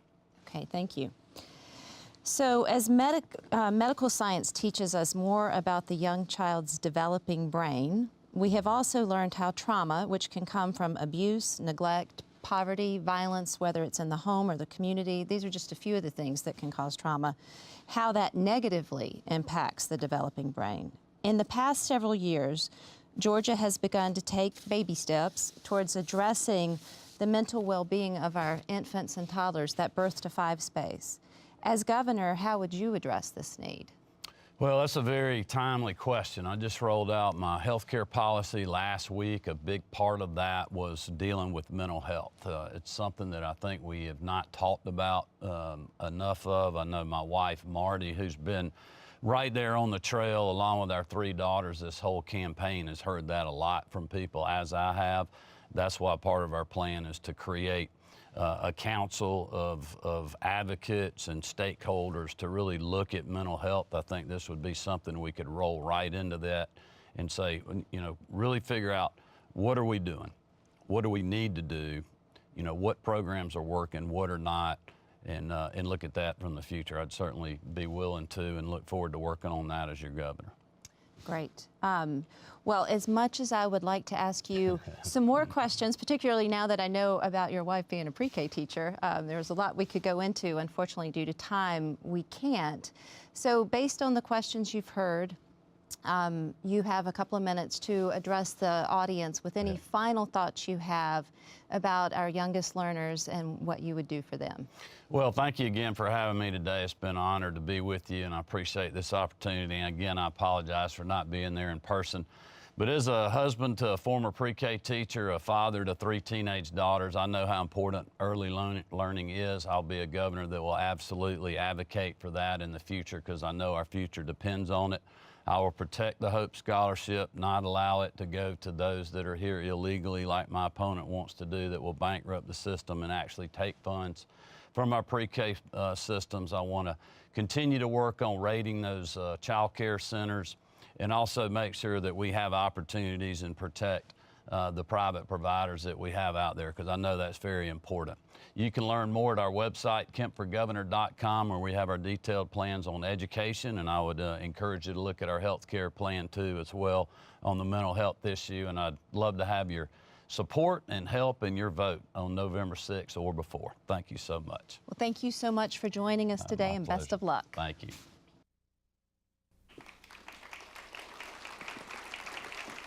So now I would like to welcome Carla Smith, who is going to introduce our next speaker.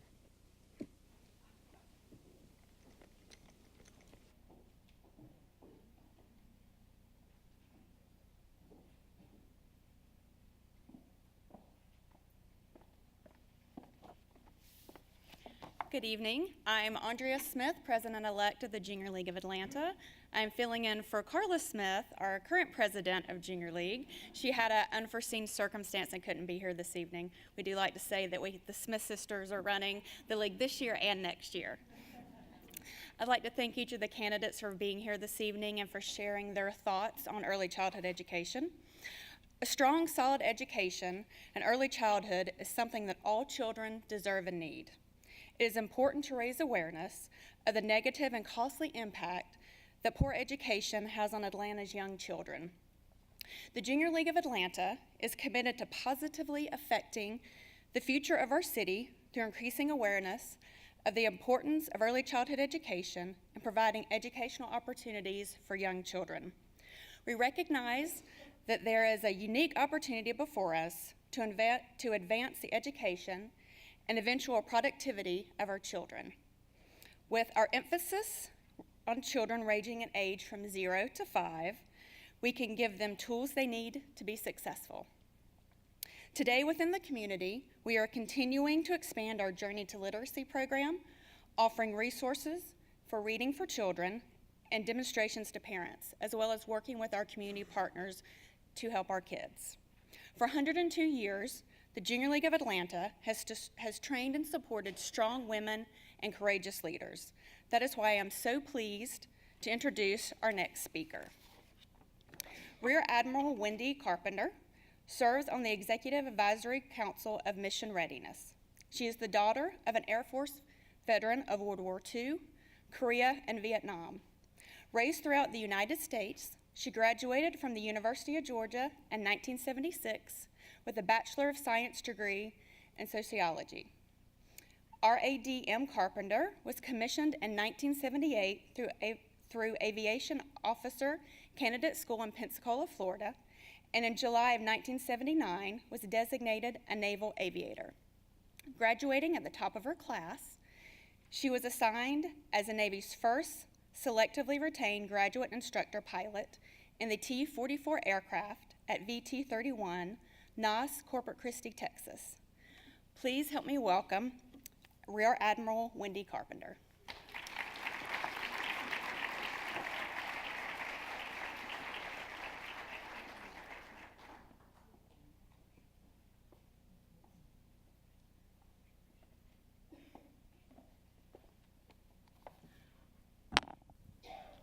Good evening. It's really my great pleasure to be with you and to share a few minutes of my thoughts about the importance of early childhood care. You might be asking yourself why they brought a retired Navy admiral to speak to you today. I am a member of the National Organization of Mission Readiness. This is a group of about 720 retired admirals and generals who have keen awareness of the need for sound policy in health and education among our youth.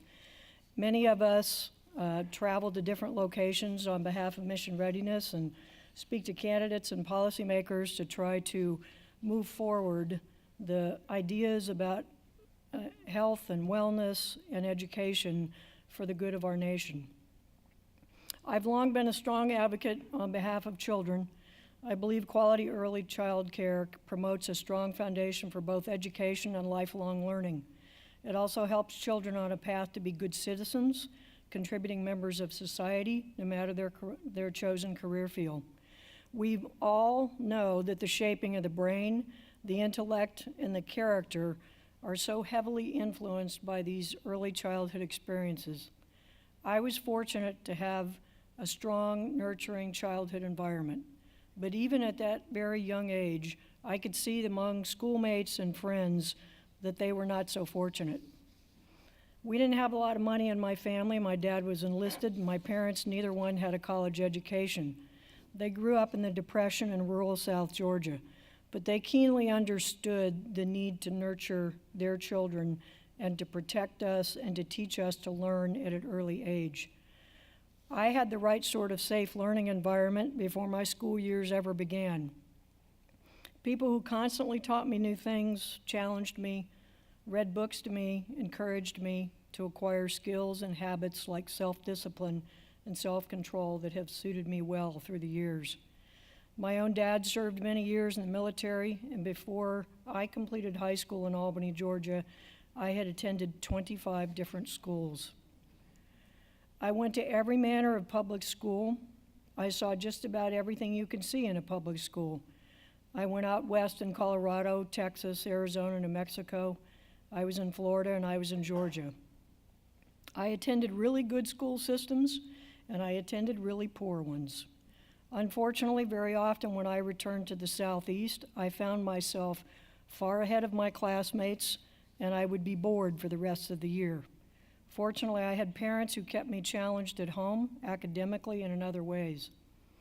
After I completed college at the University of Georgia, while I was waiting to go into Navy flight school, I was asked to teach a year of kindergarten in Albany. The system was short of teaching staff, and despite the fact that I had no educational degree, my background in psychology at least appealed to them. I was deeply saddened every day as I saw young, beautiful children who struggled with the most simple cognitive skills. They were not well equipped. They were not being well served by the environments in their home. Nearly every one of the 50 children that I had in the 2 sections of kindergarten was challenged. Nearly every one came from an underprivileged background, impoverished, and I could often see signs of abuse and neglect in them. In recent years, I've been on advisory boards in inner city schools, and I've worked with state and local officials to try to improve the lot and the lives and get grants for after-school care and increased opportunities for children. I also serve on the Affordable Housing Council with the Federal Home Loan Bank, where we work to promote innovative housing solutions that develop stronger communities and give better access to resources such as childcare. I'm hardly an expert in any of this. Many of you that sit in this audience are experts in this field, but I came here today wanting to challenge our public officials and those running for our offices statewide to come up with better ways to foster access to more affordable early childhood care. It's an imperative that we take care of these children and that we teach them how to learn and how to grow, and that we shelter them from harm. Right now, today, 73% of all young Georgians are ineligible to join the military. Think about that, 73%. It's because they're either too poorly educated, they're overweight, or they have crimes of drug abuse and records of violent offense. Think about what that means to the economy of the state, though, because those very individuals probably can also not find decent commercial sector employment. The same people that the military wants to recruit is who IBM, Home Depot, all successful organizations want people who can learn and who can function well and who are self-disciplined and self-motivated. The importance of our early childhood years cannot be overstated. So much research has shown us that high-quality childcare programs will get our kids off to a strong start and teach habits that will help them succeed in later life. Those of you in this audience, I suspect, all had some kind of special opportunity as a child where you were properly nurtured. I believe it's imperative that we provide that for our children. Quality, affordable childcare in Georgia is very expensive. It's almost the cost of college tuition to house an infant in a private institution for quality childcare. This puts childcare well out of reach of most of the families. I've heard people talk about the need to do things in the rural environment, and I completely endorse that, and the same thing is true in a lot of our inner cities. We must come up with solution sets that allow these kinds of programs to be accessed, particularly by those who can least afford them. Given the long-term benefits, I strongly encourage those who want to run and those who are running for election this year to put every effort into considering how to set up new models of effectiveness for both private and public care. One size does not fit all for every community, and we should deploy solutions that are based upon thoughtful study and innovative approaches. That does not mean that we just throw money at the problem. We really have to come up with some innovative solutions. I seek real solutions to this important issue. I know you do as well. I would challenge the next governor and lieutenant governor to sit down and figure out how to set up a task force to come up with the kinds of solution sets that we need, not just with educators, but business people, nonprofit, faith-based organizations, public and private, to come up with the solutions that work for our Georgia children and that will secure the future of Georgia for generations to come. I support high-quality child care. I know that you do as well.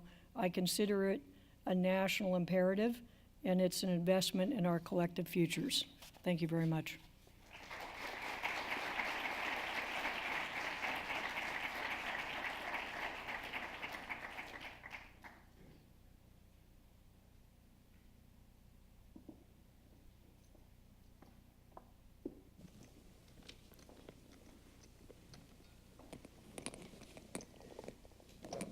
So the Lieutenant Governor, as President of the Senate, presides over debate in the chamber and oversees the movement of legislation throughout the chamber. While he or she cannot vote or sponsor legislation, he or she works with advocates in the Senate to introduce the legislation to them. In this way, the Lieutenant Governor has the ability to set the agenda for the legislature, and that is why we have invited the candidates for Lieutenant Governor to be with us today. I'd like to invite to the stage Sarah Amico Riggs, Democratic candidate for Lieutenant Governor. Hi, Stephanie. Sarah Amico. Nice to meet you. Well, thank you for joining us here today. Thank you for having like me. the other candidates before you, you have 2 minutes to address the audience and share what your vision is for Georgia. Absolutely. So first of all, thank you for the opportunity. I grew up in a small town. I am a first-time candidate for political office. I went to public schools, actually. I have children in Cobb County public schools now. I've got a kindergartner and a second grader. And that public school education really put me on the path to a world of opportunity that I could have never possibly imagined as a small kid in the Ozarks. I was fortunate enough to get my master's in business administration at Harvard, and I've spent the last 15 years saving and creating thousands and thousands of jobs. Over the last decade, I've grown my company from 120 employees in 2008 to almost 4,000 today. And it's interesting. It's a 90-year-old business. I am the first woman to ever run the business, and I've already seen the impact it makes on having a more representative leadership. We've significantly diversified both our management team and our board of directors, and we've made a lot of different decisions as a result. For example, in our Kennesaw headquarters, we have on-site daycare, where we actually have early childhood education for the children of employees. We've also decided that as healthcare costs have been skyrocketing around the country, and certainly here in Georgia, we were going to go ahead and pay for all of our employees' insurance. So we actually cover 100% of the insurance premiums for our employees and their families. Thank you. We've also done things like give paid parental leave to both men and women, and we've done that. We don't care if you're gay or straight, if you're a birth parent, an adoptive parent, or a foster parent. The belief is that if you have a new baby in your family, we want to invest in our people the way they've invested in our business. And you know, it's interesting to hear a lot of the political rhetoric, particularly from our colleagues across the aisle. You would believe that that would make us all go bankrupt. But in fact, what's happened in my business is since I took over the business, a nearly $40 million increase in cash flow from operations, and we've nearly doubled our profit margins. So investing in people works, and I think it's a great way in and a great lead-in for what we're going to be talking about tonight. I gave you a few extra seconds because the clapping took up some of your time. Thank you. So the health and well-being of young children is as important to their future school success as their cognitive or mental development. As Lieutenant Governor, what role will you play to ensure that children are thriving in their earliest years? Yeah, I think in Georgia, we need to have a serious conversation about where we really are. The fact of the matter is that Georgia, according to U.S. News and World Report, currently ranks 35th out of 50 states in pre-K to 12 education. Similarly, we're in 47th out of 50 when it comes to access to health care, health insurance, and we're dead last, 50 out of 50 in maternal mortality. We are literally the most dangerous state in the union for women to have a baby. I've got 2 little girls, as I mentioned earlier, and I don't think they deserve to grow up in a state where our politicians do nothing when we stand at the back of the pack on a metric like that. But the reality is we need to start taking care of our children from, as Stacy says, cradle to career. In the early childhood education space, it's obvious that Georgia needs to expand access to pre-K. I'd love to see universal pre-K. I'd love to see that we fully fund our public schools more than just once every 16 years. And guys, the reality of where we are right now is that we've been under the control of one political party for 14 years. And in that time, and in fact, including the 2 years before, starting when the GOP took over the governor's mansion in 2002, they've managed to fully fund our public school system once in 16 years.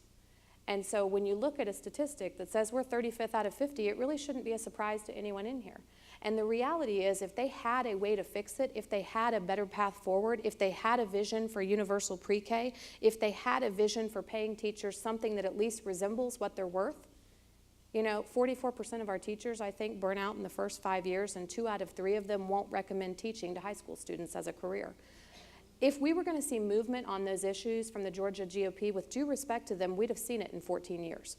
I think it's time for a change of direction. I think it's time for leaders who won't need 14 years to make a difference. And I think it's time to make the investment in education our kids deserve.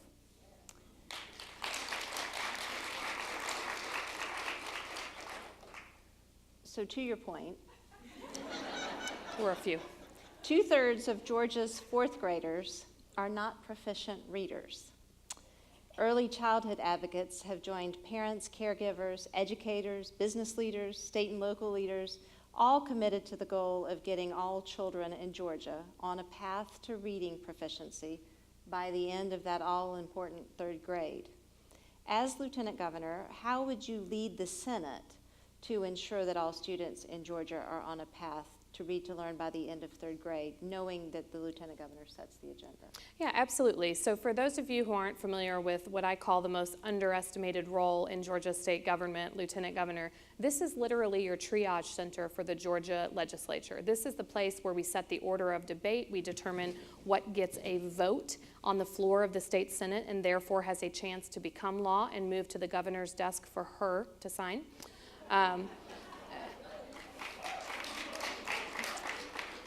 So this is an important role, and what I can tell you is I'll manage it just like I have in the business world. Guys, you have to prioritize, and watching what the priorities have been in our state Senate, it's no wonder to me that these metrics are so startling. It's no wonder to me, they've been asleep at the wheel. I don't know how else to put it. So as the Lieutenant Governor, I'll commit the following. I will work with anyone who will roll up their sleeves and solve a problem. I will literally work with anyone. I don't care what the letter next to their name on a ballot is. I don't care what they voted for in the past. If they're willing to sit down at the table and do the work, I'm all in. But I'll tell you the one thing I've never tolerated, and I don't plan to start as your next Lieutenant Governor. I won't tolerate people who refuse to do their jobs and expect to keep them. And that's what's happening on education everywhere in our state government.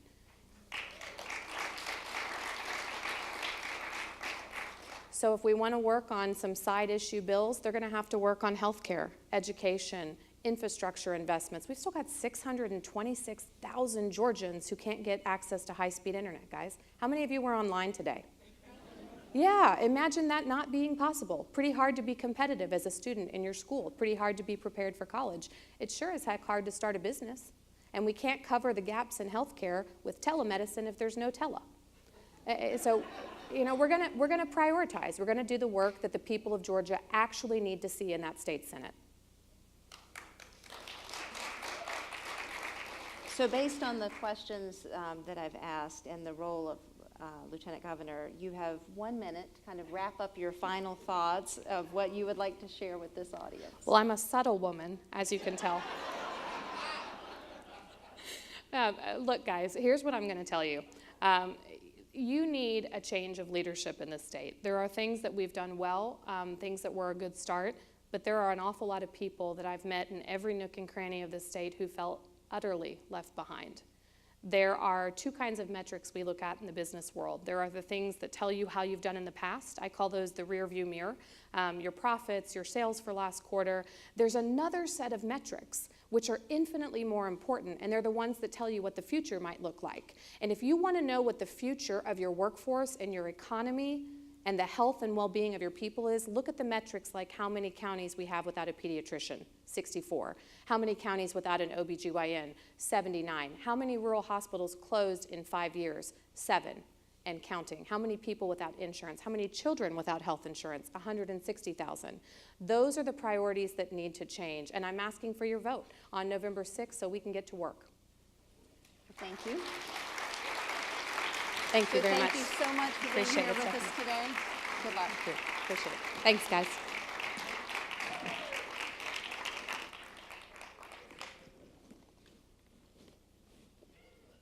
So the Republican candidate for Lieutenant Governor, Jeff Duncan, was also unable to join us due to a scheduling conflict.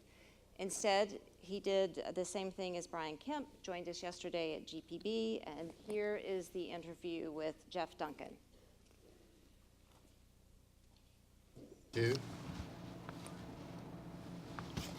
Well, thank you, Jeff, for agreeing to join us here today and let the people hear your vision around children and families. And I know we're going to let you start out today by sharing your opening statement with us before we go into questions for you. Well, thank you so much, and good afternoon, and thank you for this opportunity to address your group from video. The campaign trail has taken us to all parts of Georgia, and so we weren't able to make it, so thank you so much for this opportunity.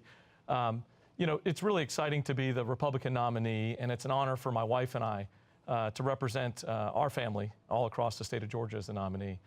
We are both products of the public school system. Brooke and I both went to high school together, and we're actually high school sweethearts and graduated together. And now we have 3 boys in the public school system in Forsyth County, and they're all 3 products of the pre-K programs up there in Forsyth County.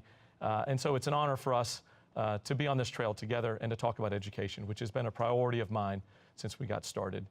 As Lieutenant Governor, I want to continue the trajectory that we've got here in Georgia, improving the quality of education. Governor Deal and his wife, Sandra Deal, have done such an amazing job of using education as a focus. Watching us walk out of the General Assembly last year at fully funding K-12 education was really neat to watch that focus of the entire General Assembly. Also watching over, since 2012, graduation rates go from 29% to 82% is just an amazing trajectory that we've seen here. And as Lieutenant Governor, I want to continue to gain ground on all of these great opportunities that we've got, specifically looking at the pre-K program and understanding the importance of quality pre-K programs and allowing kids to have a great opportunity to arrive in their K-12 educational opportunities ready to go, and looking for opportunities to increase funding, increase teacher pay, empower communities, empower families. As Lieutenant Governor, I look forward to being a part of that process and leading that charge. One of the greatest gifts we can give a child here in Georgia is a quality education. It gives them an opportunity to provide for themselves and their family for a lifetime. And as Lieutenant Governor, I look forward to that opportunity. Thank you. Thank you. Well, we'll go into the questions. And you mentioned being the dad of 3, so I'm sure you know firsthand that the health and the well-being of the child is as important for their future school success as their brain development, their cognitive development. So as Lieutenant Governor, what role will you play to ensure that children are thriving in their earliest years, that birth to 5 space? Yeah, so great question, and my professional background has been around healthcare, and also in the legislature I wrote a rural healthcare bill that allows $180 million to flow into these rural hospitals over the course of 3 years through tax credits. And absolutely, we've got to put kids in the best position to succeed. I think primary care is obviously something that we can get into more of our communities and more of a focus, but at the end of the day, we need to make sure families recognize that in addition to just the schools and the teachers, we need to make sure that in the family environment that, you know, just simple things like a kid not being able to hear can directly affect their ability to receive that level of education. and to be able to thrive. Their ability to be able to see the chalkboard from any place in the classroom and may not have the confidence to speak up about it, or just overall health issues and nutritional issues, or something as Lieutenant Governor, I want to make sure that we continue to put a focus on that and empower communities to be engaged in that. I think there's an opportunity to gain a lot of ground, but we also need the support of communities all across the state. Great, thank you. So despite all of the great gains we have made in education, 2/3 of Georgia's fourth graders are not proficient readers. Early childhood advocates have joined parents, caregivers, educators, business leaders, state and local leaders, all committed to the goal of getting all children in Georgia on a path to reading proficiency by the end of third grade, where that all-important test measure can come in. So as Lieutenant Governor, given the prominence that you will have in that role should you be elected, how would you lead the Senate to ensure that all students in Georgia are on that path to read to learn by third grade? Third grade reading levels are so vital. I mean, everybody nationwide agrees that that is a critical checkpoint in a child's development. And so looking for opportunities to get them ready for that. It doesn't just start in the third grade, it starts well before that. I think as Lieutenant Governor, I think it's important for us to prioritize it and look for opportunities to increase funding to allow communities to be able to dive into the pre-K programs and allow those kids to get there, but also empowering homes and families to be a part of that educational process. I think technology is going to be our friend. As Lieutenant Governor, I want to make sure that we lead the charge using technology to not just empower classroom settings and teachers and educators all over the state to be able to use those technology tools to be able to be more nimble in how they educate kids, but allow those kids to be able to take that curriculum home with them, to be able to understand more that their school day is able to go home and be able to reinforce that in the home setting. I want to work together with families, with educators, with communities to be able to develop that, but we've got to make sure that we continue to better fund and continue to be aware of the challenges that we face moving forward. If we don't get kids ready and prepared at that early checkpoint, then we've set themselves up for higher dropout rates and other issues that could arrive.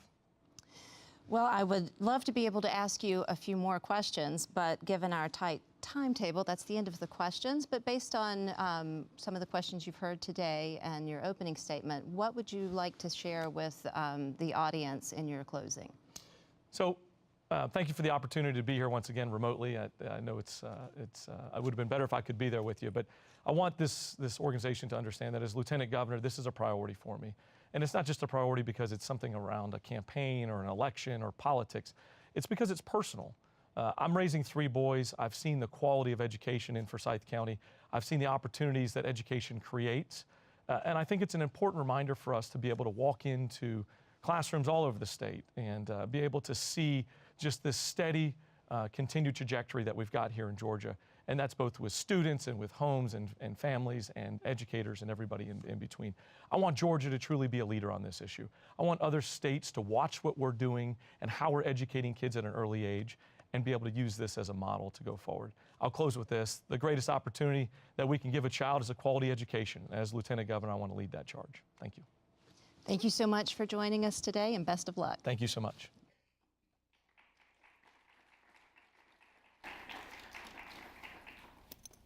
So don't leave, because the best part's about to happen. The adults have said a lot of things today and a lot of important things, and we're really glad that you've spent your time with us. But before you leave, we wanted you to hear the voice of why you're here. I want to introduce you to Riley Hammond. Riley is a pre-K student at Cleveland Avenue Elementary School and has a little sibling here with her.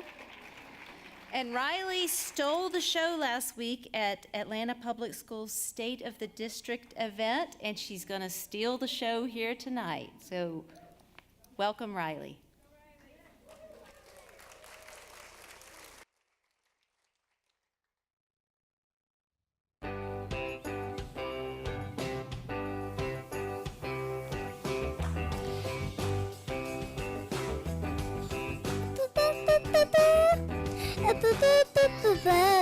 You went to school to learn girls, there's never before. like I before E. Except add CY 2 plus 2 makes 4. I'm going to teach you all about its E. Sit yourself down and take a seat. All you gotta do is repeat after me. E, C, E. It's easy as 1, 2, 3. Examples, do, re, mi, E, C, E. 1, 2, 3, baby, let me girl. Come on, give me more seats, a little bit. Come on, give me more seats, a little bit. You gonna serve 1,228. Come on, let me tell you what's all about. Reading, writing, mathematics. Our branches of learning tree. But listen what's important for partners, girl. Your transition is on fleek. Teacher's gonna show me how to get an A, how to spell me, you, and the 2. Listen to me, baby, that's all you gotta do. E, C, E. It's easy, just 1, 2, 3. Examples, do, re, mi, E, C, E. 1, 2, 3, baby, you and me, girl.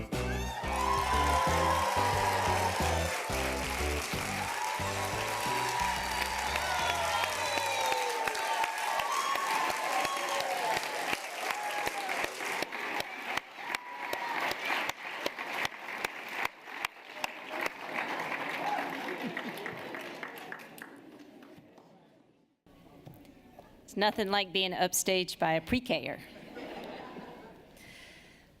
So I want to thank all of our speakers today, the candidates, and all of you for being here. You've learned a lot.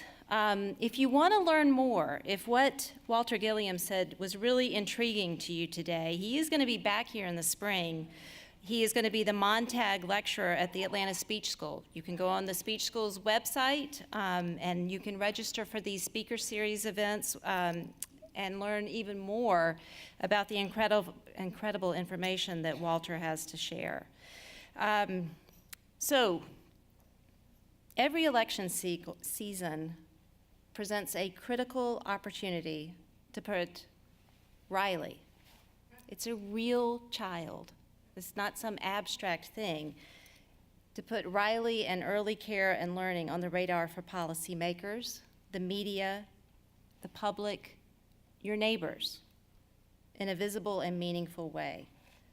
And the evidence is on our side. Investments in quality childcare, pre-K, and other early learning opportunities more than pay for themselves. It's not only good for our children, it's just smart business. It also produces better educational and lifetime outcomes. They're more productive citizens, and it strengthens families and allows them to also be at work. There are very few interventions that give you so much bang for your buck. So now, we all need to show up and speak up for our young children, not only today, but tomorrow as well. We want to hear your voice saying, I support early care and learning, and I will vote. We need your help, not only during elections, but after elections, to build on the momentum that we have. We need to be sure that early care and learning is always at the main stage, that it's not an afterthought. By showing up and making our voices heard, we have the power to make childcare, pre-K, and other early learning investments a priority for our candidates, our elected officials, at every level of government. And not only to make sure it's a priority in their lip service, but it's a priority in their financial investments. Now more than ever, every vote, every voice, and every action counts. We want every child like Riley to have the best possible future and every chance at success, regardless of her zip code, regardless of her parents, regardless of whatever circumstances our children face. We know with the right interventions, with loving and caring adults, there is no limit to what they can achieve. So remember, we are all Team Georgia, and we all have a responsibility to our children. I want to thank you all for coming here today and celebrating early childhood with us. And we hope you will continue that celebration just outside these doors and the conversation about how we can collectively lift up all of our children. Thank you for coming today.